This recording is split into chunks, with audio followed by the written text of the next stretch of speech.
Madame, Monsieur, bonsoir. Merci de votre attention. Les titres de l'actualité que nous allons développer ce samedi 27 février. L'ONIL prévoit d'augmenter la collecte de lait cru en 2010. On en parlait la semaine dernière déjà. Les éleveurs de vaches ne sont pas nombreux. Le problème de l'aliment du bétail se pose en premier. Nous sommes partis à la rencontre d'une famille qui est dans ce secteur d'activité. Un reportage à suivre dans ce 19h. La formation professionnelle, avec la rentrée de février, plus de 200 000 nouveaux stagiaires rejoindront dès demain les CFPA à travers le pays. Il y a plus d'inscrits cette année par rapport à 2009. L'actualité à l'étranger également. Le séisme au Chili, magnitude 8,8 sur l'échelle de Richter. C'est l'un des plus violents depuis un siècle. Il a secoué aujourd'hui le centre du pays. Bilan pour le moment, 122 morts. Une alerte au tsunami a été aussitôt lancée. Sans oublier le football, les compétitions africaines pour nos clubs. En Coupe de la CAF, le CRB s'impose devant Tersana de Libye. La JSK en Ligue des Champions bat les forces armées de Gambie en match retour. Et puis on a joué pour le compte de la 23e journée du championnat de première division. Résultats et classement à la fin de ce journal.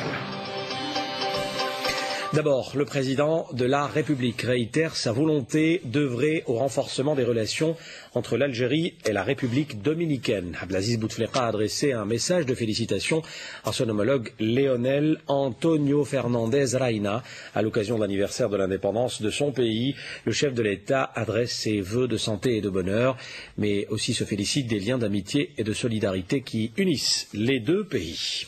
L'université permanente de la communauté nationale à l'étranger. Les travaux se poursuivent à El Oued, des travaux en atelier. L'émigration expose ses problèmes, ses contraintes. L'occasion est surtout d'exposer donc la réalité, les préoccupations de l'émigré algérien. On aura dans un petit moment un exemple concret avec un direct depuis El Oued. Mais d'abord, Kamel Swig a assisté tout à l'heure à une table ronde qui a réuni des jeunes entre diplômés universitaires et présidents d'associations. Je m'appelle Sabrina Benzerfa, je suis de la Suisse, de Zurich.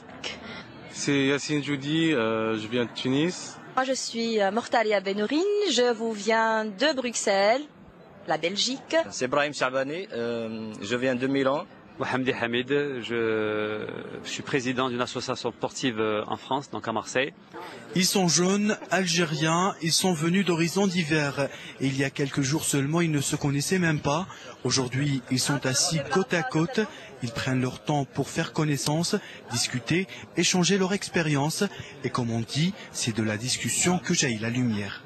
Ce que je peux apporter est cette image de l'Algérie qui est en pleine progression, en pleine émergence à tous les niveaux, en plus particulier en ce terme d'aujourd'hui, donc de cette université qui est la femme et le développement. Donc de l'autre côté de la rive, on n'est pas très conscient de toute cette évolution qui se fait jour après jour en Algérie.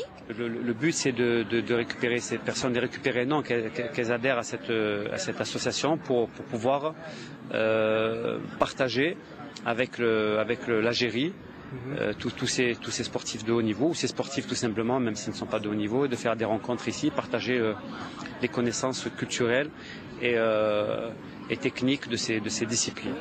Qu'ils soient présidents d'associations, journalistes, chercheurs ou simples étudiants, ces Algériens établis à l'étranger profitent de cette deuxième université de la communauté algérienne établie à l'étranger afin d'apporter leur pierre à l'édifice. Objectif, contribuer chacun dans son domaine à construire l'avenir de toute une génération. J'ai rencontré plusieurs personnes qui représentent un certain nombre d'associations européennes, ce qui va nous permettre de toucher un plus grand nombre d'Algériens résidant en Europe. On a ramené la possibilité pour voter en Suisse alémanique directement, parce que c'est compliqué d'aller à Genève et de retourner. On donne aussi des cours d'allemand pour les femmes algériennes qui sont venues avec leur mari qui ne parlent pas l'allemand, pour les intégrer. La plus importante chose, c'est qu'on fait des connaissances avec d'autres Algériens qui résident ailleurs. en Europe ou d'autres pays. Déjà, pour cette deuxième participation, on va garder le contact, on va connaître d'autres gens. Après une heure de débat, le cercle qui s'est formé s'élargit peu à peu en attirant de plus en plus de participants, tous déterminés à aller jusqu'au bout pour construire l'avenir de leur mère patrie, l'Algérie. Voilà, et je vous le disais, ils sont une centaine à peu près réunis depuis 2 jours à l'Oued pour parler de tous ces problèmes de l'émigration. Nina Atiq, bonsoir.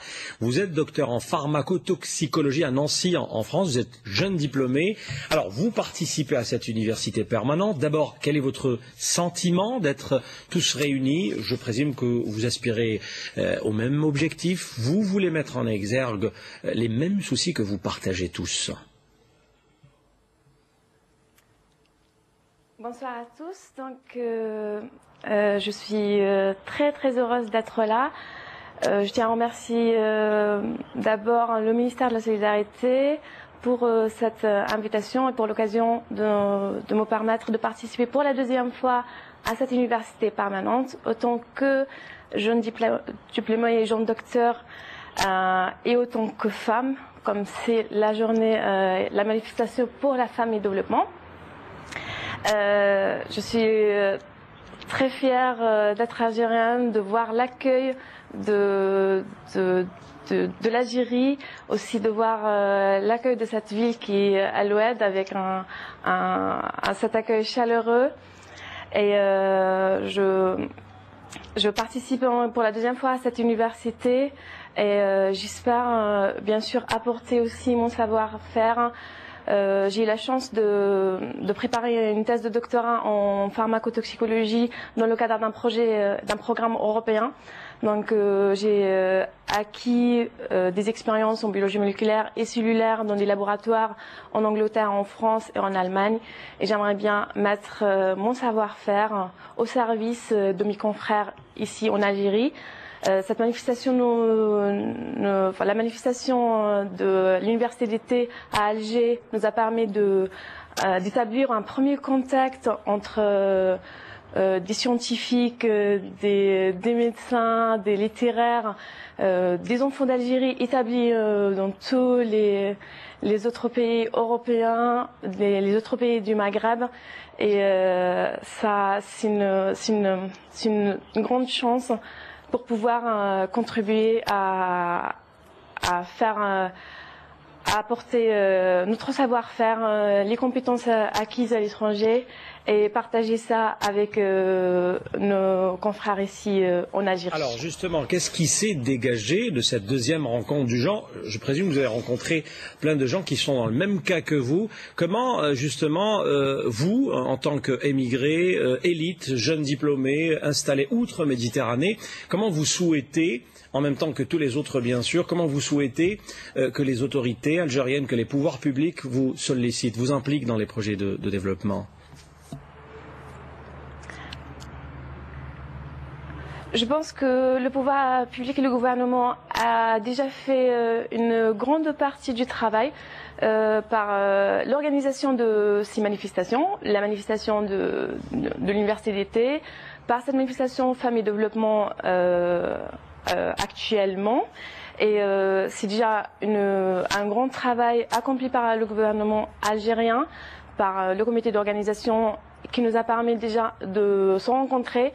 Le rapprochement entre différents enfants d'Algérie établis en France et je pense que la partie du gouvernement est déjà, le travail du gouvernement est déjà fait et il reste à nous, les enfants d'Algérie, d'apporter notre savoir-faire, de garder le contact avec Internet, avec les sites de différentes associations dans tous les pays à l'étranger et en Algérie pour pouvoir continuer à faire des collaborations entre nous et pouvoir bien sûr monter des projets dans tous les domaines, chacun avec ses compétences.